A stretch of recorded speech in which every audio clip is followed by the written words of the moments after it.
Welcome to my channel, Movie Trivia and Facts.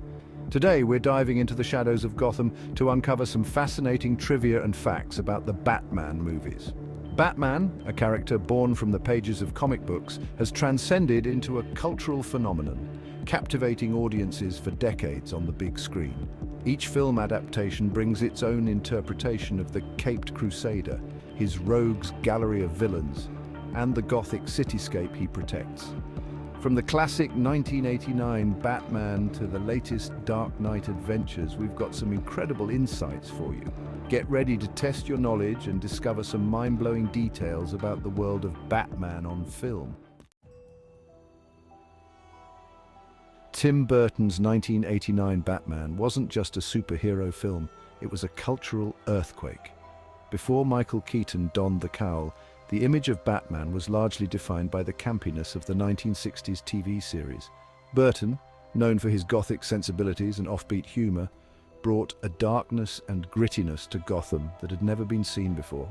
Jack Nicholson's performance as the Joker was equally revolutionary. Nicholson's Joker wasn't just a cackling clown, he was a homicidal maniac with a twisted sense of humor. The performance redefined the character for a generation and set a new standard for villains in superhero films.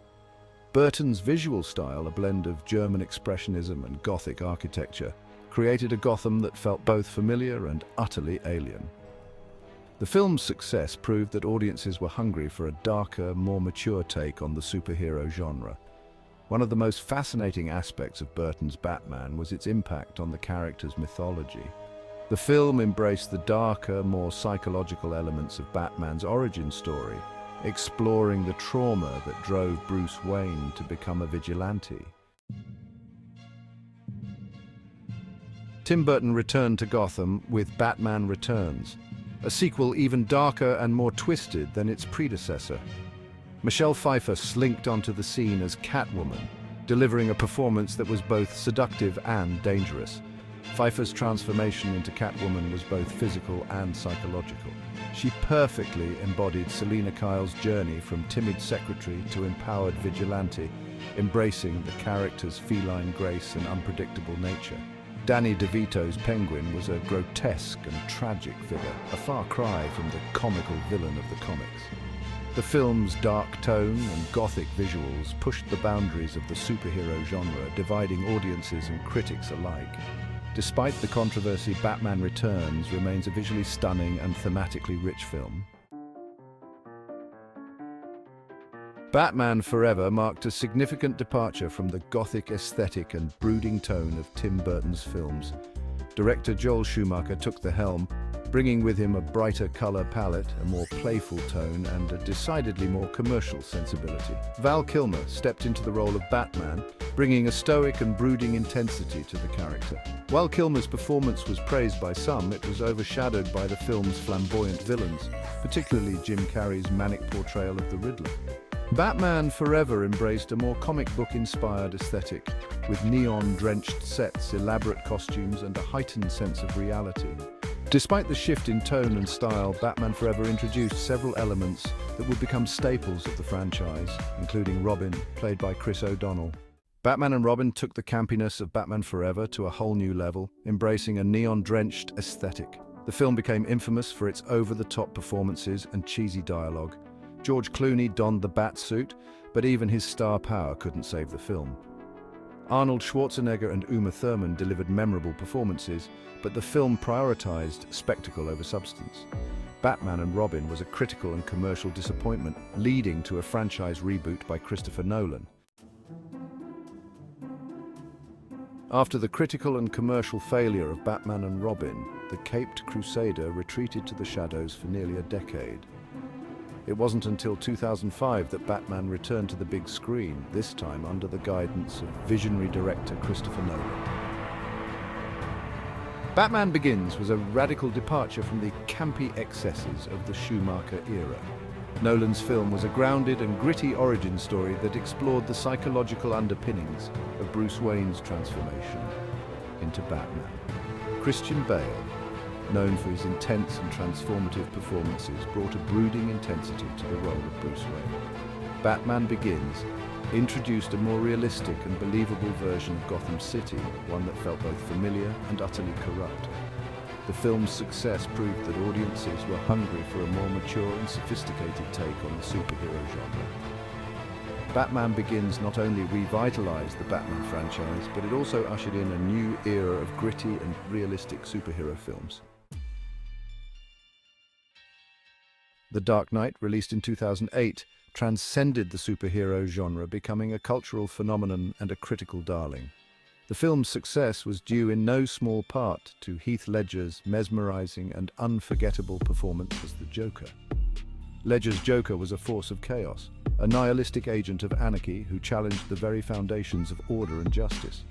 The Dark Knight explored complex themes of morality, chaos, and the sacrifices one is willing to make in the name of justice. The film's action sequences were both thrilling and grounded, pushing the boundaries of what was possible in a superhero film. The Dark Knight was a critical and commercial triumph, grossing over $1 billion worldwide and earning 8 Academy Award nominations, including a posthumous Best Supporting Actor award for Heath Ledger.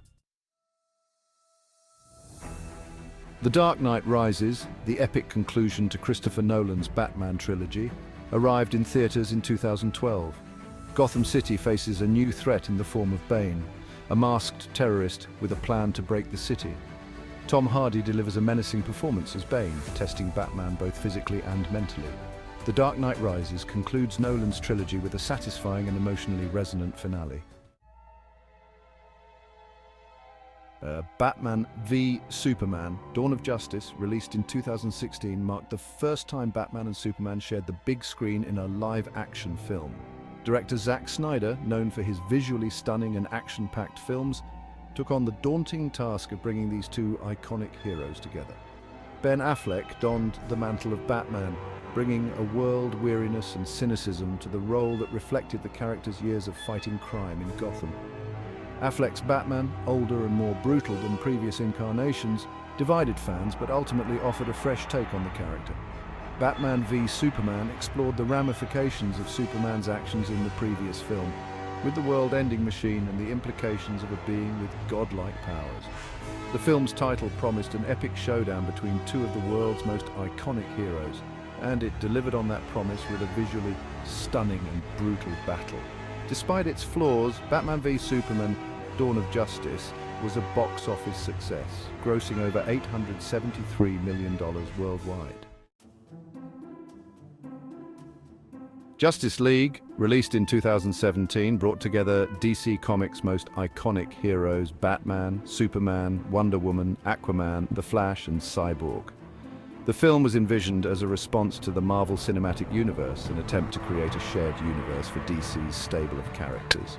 Ben Affleck reprised his role as Batman, this time taking on a more leadership-oriented role as he assembled the Justice League to combat a threat to humanity.